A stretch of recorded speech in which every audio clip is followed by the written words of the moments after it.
దేశవ్యాప్తంగా ఉన్నటువంటి ప్రజలందరికైతే కేంద్ర ప్రభుత్వం అతి త్వరలోనే ఒక భారీ శుభవార్త చెప్పబోతుంది. పెన్షన్ పథకంలో సమూలమైనటువంటి మార్పులు తీసుకురానుంది. దానికి సంబంధించినటువంటి అర్హతలు మరియు మార్గదర్శకాలను అయితే సిద్ధం చేయడం జరిగింది. అందరికీ పెన్షన్ ఇవ్వాలి అనేటువంటి ఒక ఆలోచనలోనైతే కేంద్ర ప్రభుత్వం ఉన్నట్లుగా తెలుస్తుంది. మరి ఎన్ని సంవత్సరాలు ఏజ్ లిమిట్ పెడుతుంది, దానికి సంబంధించినటువంటి పూర్తి సమాచారాన్ని నేనైతే ఈ వీడియోలో మీకు చెప్పేటువంటి ప్రయత్నం చేస్తాను. కాబట్టి తప్పకుండా మీరైతే వీడియో చివరి వరకు చూడండి. ఇంకా ఎవరైనా మన ఛానల్ కొత్తగా చూస్తున్నట్లయితే వెంటనే సబ్స్క్రైబ్ చేసుకొని పక్కన ఉన్నటువంటి గంట సింబల్ అయితే నొక్కండి. కేంద్ర ప్రభుత్వం అందించేటువంటి అన్ని పథకాల గురించి మరియు రాష్ట్ర ప్రభుత్వం అందించేటువంటి అన్ని పథకాల గురించి అయితే మన ఛానల్లో రావడం జరుగుతుంది. ఇక కేంద్ర ప్రభుత్వం అయితే ఈ యొక్క పెన్షన్ విధానంలో సమూల మార్పుల కోసం అయితే కృషి చేస్తున్నట్లుగా మనకైతే అనిపిస్తుంది. దానికి సంబంధించినటువంటి పూర్తి సమాచారాన్ని అయితే నేను ఈ వీడియోలో మీకు చెప్పేటువంటి ప్రయత్నం చేస్తాను. పెన్షన్ పథకంలో మార్పులు, అర్హతలు మరియు మార్గదర్శకాలు. ఇక అందరికీ పెన్షన్. కేంద్రము కొత్త ఆలోచనకు శ్రీకారం చుట్టింది. 60 ఏళ్లు దాటినటువంటి అందరికీ పెన్షన్ అందేలా కొత్త కార్యక్రమానికి రూపకల్పన చేస్తుంది. అసంఘటిత కార్మికులతో పాటుగా గిగ్ వర్కర్లకు అమలయ్యేలా కసరత్తు కొనసాగిస్తుంది. ఈపీఎఫ్ఓ ఆధ్వర్యంలో నిబంధనల రూపకల్పన జరుగుతుంది. త్వరలోనే అభిప్రాయ సేకరణ పూర్తి చేసి అమలు దిశగా కేంద్రం సన్నాహాలు చేస్తుంది. దీని ద్వారా 60 ఏళ్లు దాటిన అందరికీ భరోసా కల్పించే విధంగా ఆమోద ముద్ర వేయనుంది.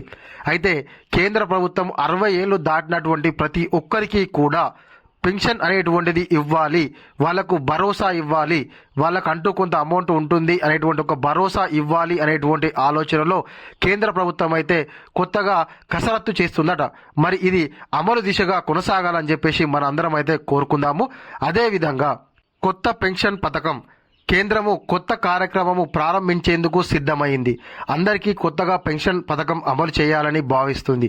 ఇందుకోసము కార్యాచరణ రూపకల్పన చేస్తుంది. 60 ఏళ్లు దాటిన వారికి ఈ పథకం అందుబాటులోకి రానుంది. అసంఘటిత రంగంతో పాటుగా అందరికీ ఈ పెన్షన్ లబ్ధి కలిగేలా ప్రభుత్వం కార్యాచరణ సిద్ధం చేస్తుంది. ఇప్పటి వరకు అసంఘటిత రంగానికి చెందినటువంటి నిర్మాణ రంగ కార్మికులు, గిగ్ వర్కర్లకు పొదుపు పథకాలు అమల్లో లేవు. కాగా ప్రస్తుతము అమలు అవుతున్నటువంటి ఈపీఎఫ్ఓ పథకాల్లో ఉద్యోగులు వారు పనిచేసే సంస్థ నుంచెల్లే కాంట్రిబ్యూషన్ అందుతుంది. వీటిల్లో ప్రభుత్వము నుంచి ఎటువంటి వాటా ఉండడం లేదు. అయితే అసంఘటిత వర్గం ఏదైతే ఉందో కార్మికులు ఉన్నారు కదా, వాళ్ళకైతే పొదుపు అనేటువంటిది ఏది ఉండదు. ఏది అంటే ఉదాహరణకు ఇప్పుడు ఒక కార్మికుడు ఉన్నాడు, అతడు చేసుకుంటే ఎంత వస్తుందో అంత ఖర్చు చేసుకుంటాడు. అదే ఒక ఉద్యోగి ఉన్నాడు, ఉద్యోగి అయితే వాళ్ళ కంపెనీలో వాళ్ళకు పిఎఫ్ అని చెప్పేసి నెల కింద కట్ చేస్తుంది. కాబట్టి వాళ్ళు రిటైర్ అయిపోయే సందర్భానికి ఆ కాలానికి ఎంతో కొంత వాళ్ళకు మిగులు ఉంటుంది. ఆ తర్వాత వాళ్ళు రిటైర్ అయిన తర్వాతకి వాటిని అయితే యూజ్ చేసుకుంటారు. కాబట్టి ఈ అసంఘటిత కార్మికుల కోసం అయితే కేంద్ర ప్రభుత్వం అందరికీ కూడా ఈ యొక్క పెన్షన్ పథకం అనేటువంటిది అందాలి అని చెప్పేసి 60 సంవత్సరాలు దాటినటువంటి ప్రతి ఒక్కరికి పెన్షన్ ఇవ్వాలనేటువంటి ఆలోచనలో ఉన్నట్లుగా మనకైతే అర్థమవుతుంది.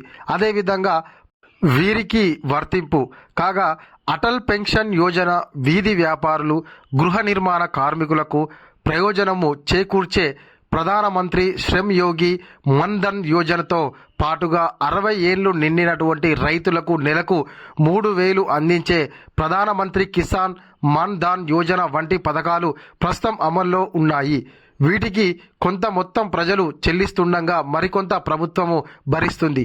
దీంతో 60 ఏళ్లు దాటిన వారికి పెన్షన్ ఇవ్వాలనే ప్రతిపాదన పైన కసరత్తు జరుగుతుంది. ఇతర దేశాల్లో ఇప్పటికే సార్వత్రిక పెన్షన్ పథకం అమలు చేస్తున్నారు. దీంతో ప్రస్తుతం అమల్లో ఉన్న పథకాలను హేతుబద్ధీకరణ చేయాలని భావిస్తున్నారు. అయితే కేంద్ర ప్రభుత్వము ఖచ్చితంగా అందరికీ పెన్షన్ ఇవ్వాలి అనేటువంటి ఆలోచనలో ఉంది.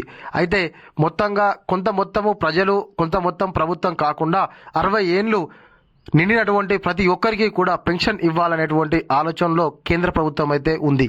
ప్రతిపాదనలపై కసరత్తు. ప్రభుత్వం తాజా ఆలోచనల మేరకు ఉద్యోగం చేస్తున్నటువంటి వారితో పాటుగా స్వయం ఉపాధి పొందుతున్న వారికి కూడా కొత్త విధానం వర్తించేందుకు వీలుగా ఈపీఎఫ్ఓ ఆధ్వర్యంలో విధి విధానాలను రూపొందిస్తున్నట్లు తెలుస్తోంది. ఇందుకోసము పెన్షన్ పొందాలని భావించేవారు నెలవారీగా ఎంత మేర చెల్లించాలనే అంశంపైన కసరత్తు జరుగుతుంది. వీరికి 60 ఏళ్లు తర్వాత 3,000 వరకు పెన్షన్ రూపంలో అందించేలా ఆలోచన చేస్తున్నారు. ఈ ప్రతిపాదనల పైన ప్రజాభిప్రాయ సేకరణ పూర్తి చేసి అమలు దిశగా కేంద్రం కసరత్తు చేస్తున్నట్లు తెలుస్తుంది. అయితే ఈపీఎఫ్ఓ ఆధ్వర్యంలో అసలు ఏ విధంగా ఉంటే ఇది అందరికీ న్యాయం అవుతుంది, లబ్ధి చేకూరుతుంది అనేటువంటి దానిలో విధి విధానాలను అయితే కేంద్ర ప్రభుత్వము రూపొందిస్తుందట. ఇది బట్టి అతి త్వరలోనే ప్రతి ఒక్కరికి కూడా పెన్షన్ అందేటువంటి అవకాశం అయితే కనిపిస్తుంది. కేంద్ర ప్రభుత్వం ఈ ఆలోచనను ముందు కొనసాగించాలని చెప్పేసి ప్రజలందరూ అయితే కోరుకుంటున్నారు. ఇది ఇలాంటి మన వీడియో. ఈ వీడియో కనుక మీకు నచ్చినట్లయితే ఖచ్చితంగా ఒక లైక్ చేయండి, కామెంట్ చేయండి. చాలా మంది మన వీడియో చూస్తున్నారు కానీ సబ్స్క్రైబ్ అయితే చేసుకోవడం లేదు. కాబట్టి తప్పకుండా చూసినటువంటి వారందరూ సబ్స్క్రైబ్ చేసుకొని పక్కన ఉన్నటువంటి గంట సింబల్ నొక్కడం ద్వారా నేను చేసేటువంటి కొత్త వీడియోస్ మీకు అయితే నోటిఫికేషన్ రూపంలో రావడం జరుగుతుంది. Thank you.